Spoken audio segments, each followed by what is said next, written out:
എല്ലാവർക്കും നമസ്കാരം. ഉച്ചയൂണിന് വളരെ പെട്ടെന്ന് തന്നെ തയ്യാറാക്കിയെടുക്കാവുന്ന ഏറെ സ്വാദിഷ്ടമായ 2 കറികളുടെ റെസിപ്പിയാണ് ഇന്ന് നമ്മൾ തയ്യാറാക്കുന്നത്. അപ്പോൾ വീഡിയോ ഒന്ന് കണ്ടു നോക്കുക. ഇഷ്ടമായാൽ നിങ്ങൾ ലൈക്ക് ചെയ്യണം. ഇനിയും ഈ ചാനൽ സബ്സ്ക്രൈബ് ചെയ്യാതെ കാണുന്ന കൂട്ടുകാരുണ്ടെങ്കിൽ ദയവായി ഒന്ന് സബ്സ്ക്രൈബ് ചെയ്യണം. മറക്കാതെ ബെൽ ബട്ടൺ ക്ലിക്ക് ചെയ്ത് ഓൾ ഓപ്ഷൻ കൊടുക്കണം. അപ്പോൾ 2 പാവയ്ക്ക, നന്നായിട്ട് വിളഞ്ഞ പാവയ്ക്കായാണ് എടുത്തിരിക്കുന്നത്. കഴുകി വൃത്തിയാക്കി നെടുകെ പിളർന്ന് അതിനകത്തെ കുരുവെല്ലാം നമ്മൾ മാറ്റിയിട്ടുണ്ട്. ഇനി ഇതുപോലെ ചെറുതായിട്ട് വട്ടത്തിൽ നുറുക്കി കനം കുറച്ച് നീളത്തിൽ നമ്മൾ അരിഞ്ഞെടുക്കണം.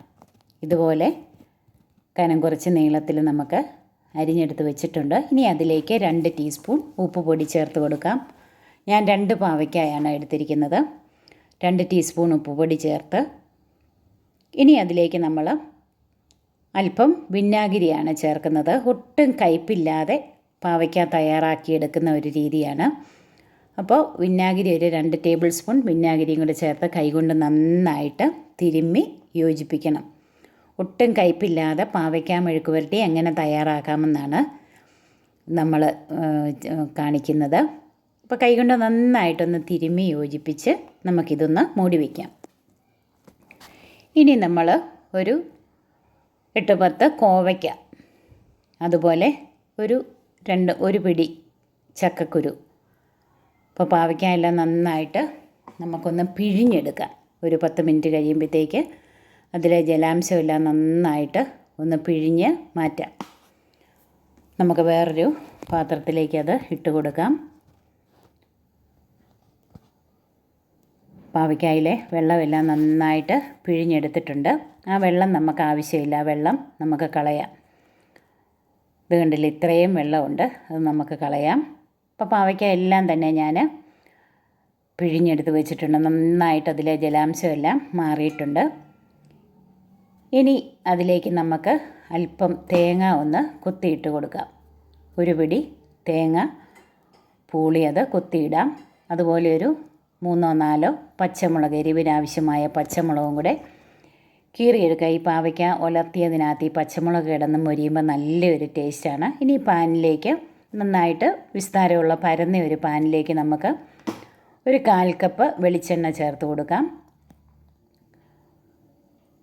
എണ്ണ നന്നായിട്ട് ചൂടാകുമ്പോഴത്തേക്ക് നമുക്ക് പാവയ്ക്ക അതിലേക്ക് ചേർത്ത് കൊടുക്കാം. ഞാൻ അല്പം മഞ്ഞൾപ്പൊടിയും കൂടെ പാവയ്ക്കായിൽ ചേർത്തിട്ടുണ്ടായിരുന്നു. മഞ്ഞൾപ്പൊടിയും കൂടെ ചേർത്തൊന്ന് തിരുമ്മി യോജിപ്പിച്ചിട്ട് നമുക്ക് പാവയ്ക്ക ആ പാനിലേക്ക് ഇട്ട് കൊടുക്കാം. ഇനി ഇതുപോലെ ഇടയ്ക്കിടയ്ക്ക് ഇളക്കി കൊടുക്കണം. ഇളക്കി കൊടുത്ത് നന്നായിട്ടത് മൊരിയിച്ചെടുക്കാം. ഇങ്ങനെ ഇളക്കുന്നതിലാണ് അതിൻ്റെ ഒരുപോലെ മൊരിഞ്ഞ് കിട്ടുന്നത്. ഒരേ കനത്തിൽ അരിയുകയും വേണം.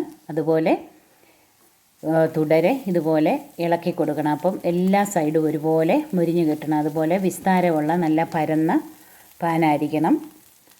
അത് ഒരുവിധം ഒന്ന് മൂത്ത് വരുമ്പോഴത്തേക്ക് നമുക്ക് അതിലേക്ക് ഒരു ചെറിയ പിടി കറിവേപ്പിലയും കൂടെ ചേർത്ത് കൊടുക്കാം. കറിവേപ്പിലയും കൂടെ ചേർത്ത് നന്നായിട്ടൊന്ന് ഇളക്കി ഇനി തുടരെ ഇടയ്ക്കിടയ്ക്ക് ഇളക്കി കൊടുത്തുകൊണ്ടിരിക്കണം. ഈ കറിവേപ്പില നന്നായിട്ട് മൊരിഞ്ഞ് വരുമ്പോഴത്തേക്ക് നമ്മുടെ പാവയ്ക്ക നന്നായിട്ട് ഉലർന്നു വരും. ഇനി ചട്ടിയിലേക്ക് നമുക്ക് കോവയ്ക്ക കനം കുറച്ച് നീളത്തിൽ അരിഞ്ഞത് ചേർത്ത് കൊടുക്കാം. ഇനി ഇതിലേക്ക് നമ്മൾ ചക്കക്കുരു കരിന്തൊലി കളയാതെ, അതിൻ്റെ പ്ലാസ്റ്റിക് പോലത്തെ ആ തൊലി മാത്രമേ കളഞ്ഞിട്ടുള്ളൂ. ചക്കക്കുരുവും കനം കുറച്ച് നീളത്തിലരിഞ്ഞ് കഴുകി അതും ചേർക്കാം. ഒരു സവാള കനം കുറച്ചരിഞ്ഞതും, എരിവിനാവശ്യമായ പച്ചമുളക്, അതുപോലെ 1/2 ടീസ്പൂൺ മഞ്ഞൾപ്പൊടി. ഇനി ഇത് വേകുന്നതിന് ആവശ്യമായ വെള്ളം, നികക്ക വെള്ളവും കൂടി ഒഴിച്ച് നമുക്കിത് 2 തണ്ട് കറിവേപ്പിലയും കൂടി ചേർത്ത് മൂടി വെച്ച് വേവിച്ചെടുക്കണം. നല്ല സ്വാദുള്ള 2 കറിയാണ്. അപ്പം കണ്ടില്ലേ, പാവയ്ക്കായുടെ കുറച്ച് ഭാഗം കൂടെ ഉണ്ടൊന്നും മൊരിഞ്ഞ് വരാനായിട്ട്. നേരത്തേതിലും നന്നായിട്ട് മൊരിഞ്ഞ് വന്നിട്ടുണ്ട്. കുറച്ചുകൂടെ ഒന്ന് മൊരിയിച്ചെടുക്കണം. ഇനി നമ്മുടെ വേകാൻ വെച്ച് കോവയ്ക്കായും ചക്കക്കുരു എന്തായെന്ന് നോക്കാം. നന്നായിട്ട് തിളച്ച് വന്നിട്ടുണ്ട്. അതിലെ വെള്ളമെല്ലാം കുറച്ചുകൂടെ ഒന്ന് വറ്റി വരാനുണ്ട്. ഇത് വെന്തോന്ന് നോക്കാം. ഇനി ഇതിലേക്ക് ഉണക്കച്ചെമ്മീനാണ് ചേർക്കുന്നത്. ഒരു ചെറിയ പാക്കറ്റ് ഉണക്കച്ചെമ്മീൻ കഴുകി വൃത്തിയാക്കി അതിൻ്റെ തലയും എല്ലാം കളഞ്ഞ് വൃത്തിയാക്കിയെടുത്തത് കഴുകി നമുക്കിതിലേക്ക് ചേർത്ത് കൊടുക്കാം. അതുകൂടെ ചേർത്ത് വെള്ളം കുറച്ചുകൂടെ ആവശ്യമുണ്ട്. ആ വെള്ളവും കൂടെ നമുക്ക് ഒഴിച്ച് മൂടി വയ്ക്കാം. അപ്പോൾ അത് വെന്ത് വന്നിട്ടുണ്ട്. ഇനി നമുക്കതിലേക്ക് നന്നായിട്ട് പഴുത്ത ഒരു തക്കാളി ചേർക്കാം. തക്കാളിക്ക് പകരം പച്ചമാങ്ങ വേണേലും ചേർക്കാം.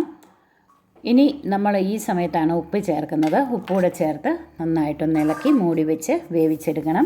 ഇനി ഇതിന് വേണ്ട അരപ്പ് നമുക്കൊന്ന് തയ്യാറാക്കാം. ഒരു ചെറിയ മുറി തേങ്ങ ചുരുണ്ടിയത്, അതിലേക്ക് 5-6 കൊച്ചുള്ളി ചേർത്ത് കൊടുക്കാം. ഒരു തണ്ട് കറിവേപ്പിലയും കൂടെ ചേർത്ത് ഇതൊന്ന് പൊടിച്ചെടുക്കണം. ഞാൻ വെളുത്തുള്ളി ചേർക്കാൻ മറന്നുപോയി. ഒരു 4-5 അല്ലി വെളുത്തുള്ളിയും കൂടെ ചേർത്ത് ഒന്നുകൂടെ ഒന്ന് കറക്കിയെടുക്കാം. ഇപ്പോൾ നമ്മുടെ കൂട്ടെല്ലാം നന്നായിട്ട് വെന്ത് വന്നിട്ടുണ്ട്. ചക്കക്കുരു, കോവയ്ക്ക, തക്കാളി, ചെമ്മീനെല്ലാം ഒരു യോജിച്ച് വന്നിട്ടുണ്ട്. ഒന്നുകൂടെ ഇളക്കി നമുക്ക് അരച്ച് വെച്ച അരപ്പ് ചെറുതായിട്ട് ഒത്തിരി അരഞ്ഞിട്ടില്ല, ചെറുതായിട്ടൊന്ന് കറക്കിയെടുത്തതേ ഉള്ളൂ. അരപ്പ് ചേർക്കാം. അരപ്പ് ചേർത്ത് ഒന്നുകൂടെ ഒന്ന് ഇളക്കി 1 മിനിറ്റും കൂടെ നമുക്കൊന്ന് മൂടി വെച്ച് വേവിച്ചെടുക്കാം. നല്ലൊരു സ്വാദാണ് ഈ ഉണക്കച്ചെമ്മീൻ ചേർത്ത് ഇങ്ങനെ കോവയ്ക്കായും ചക്കക്കുരുവും കൂടി ചേർത്ത് കറി വെക്കുന്നത്. ഇപ്പോൾ ഒരു പെരണ്ട പരുവത്തിലാണ് ഇതിരിക്കുന്നത്. ഒത്തിരി ചാറൊന്നുമില്ല, കുഴഞ്ഞൊരു പരുവത്തിൽ. ഇനി അത് മൂടി തുറന്ന് നമുക്ക് അല്പം പച്ച വെളിച്ചെണ്ണയും 2 തണ്ട് പച്ച കറിവേപ്പിലയും കൂടെ ചേർത്ത് നമുക്ക് ഇളക്കി വാങ്ങാം. നല്ല സ്വാദാണ് ചോറുണ്ണാനായി ഈ കറി. അതുപോലെ പാവയ്ക്ക ഫ്രൈ അല്ല, മെഴുക്ക് പുരട്ടി. നന്നായിട്ട് മൊരിഞ്ഞ് വരണമെന്നുള്ളവർക്ക് ലോ ഫ്ലെയിമിൽ വെച്ച് കുറച്ച് സമയം കൂടെ പാവയ്ക്ക ഫ്രൈ ചെയ്തെടുക്കാം. അപ്പോൾ ഈ 2 കറികളും നിങ്ങളൊന്ന് ട്രൈ ചെയ്യണേ.